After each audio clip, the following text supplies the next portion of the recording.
Hey guys, I just thought I'd talk to you for a few minutes about a few of the knives that I have and some of the differences that I would say there should be between a survival knife and a bushcraft knife. These two knives I have on my left I would classify as survival knives, while these two I have on my right are definitely more geared towards bushcraft. This knife right here is the Becker BK2. I've had it for about 15 years and done a couple modifications to it, including putting more micarta handle scales on it and stripping the coating off of the bottom bevel. It's a super strong knife, but that comes at a price.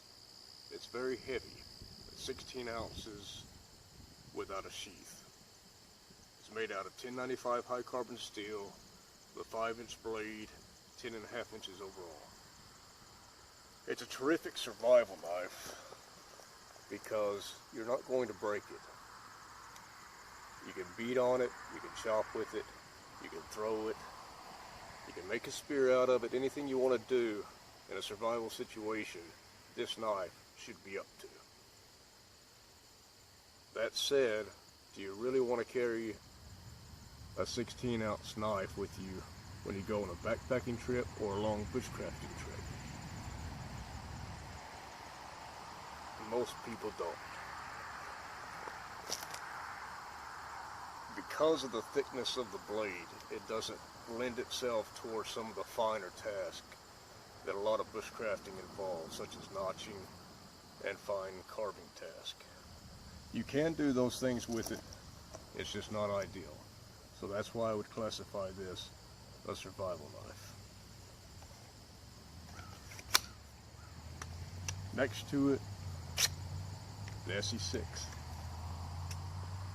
It's a larger knife as far as length goes. It has a 6-inch blade, about 11.5 inches overall, I believe.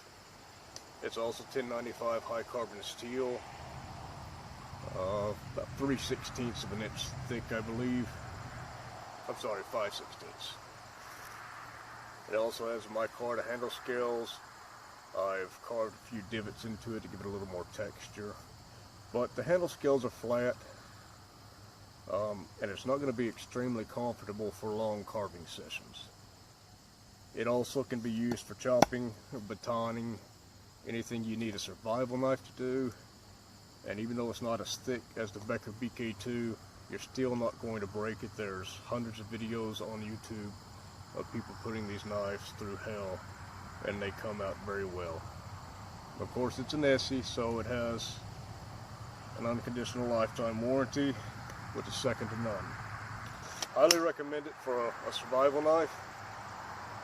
Once again, not the ideal bushcraft knife.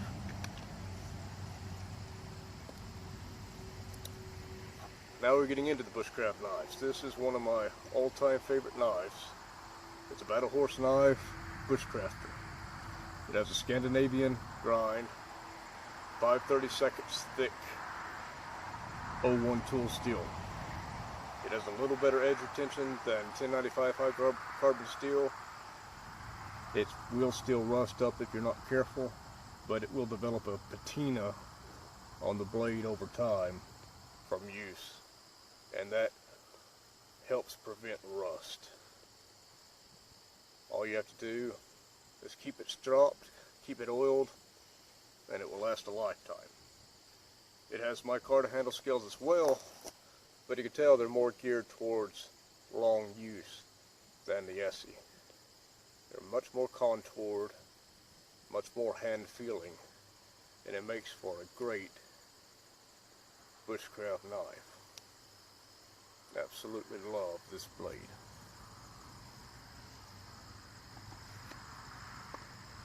Another bushcraft knife I have is the ESEE RB3, designed by Ruben Bolio. Also Scandinavian grind, extremely bitey. It bites into the wood really well. It's a true Scandi, meaning it's not convexed at all. The edge can be a little bit brittle, You wouldn't want to baton heavily with this, and my particular model even came with a slip of paper that said they recommend you not baton with this knife. That being said, over time, if you strop the edge, it will develop a little micro convex, which will strengthen the edge a lot. Much like the Battle Horse knives, Bushcrafter, it has a very contoured handle. It's very comfortable for long use, terrific for notching materials for bushcrafting, making traps, making shelters, things of that nature. Another thing that makes this an ideal bushcraft knife, as well as the Battle Horse knife, is they have terrific 90-degree spines. Now, both of these survival knives also have 90-degree spines, but they came from the factory coated. And if your knife has a coating on the back of the spine, it will not drive sparks from a ferro rod very well. I've removed that coating on both of them, so they do work, but they don't work nearly as well as these knives do.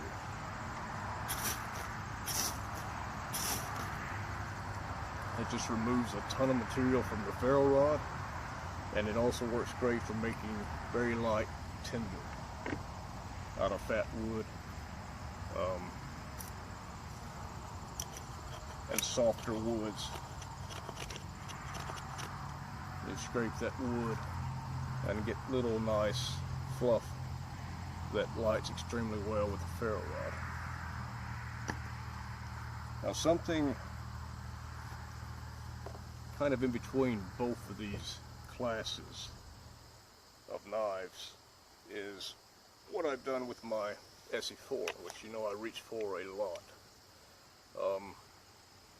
Just like the ESEE 6, it's 1095 high carbon steel. It comes coated, but I've done a few things to make it more ideal for bushcraft while still being a good survival, utility,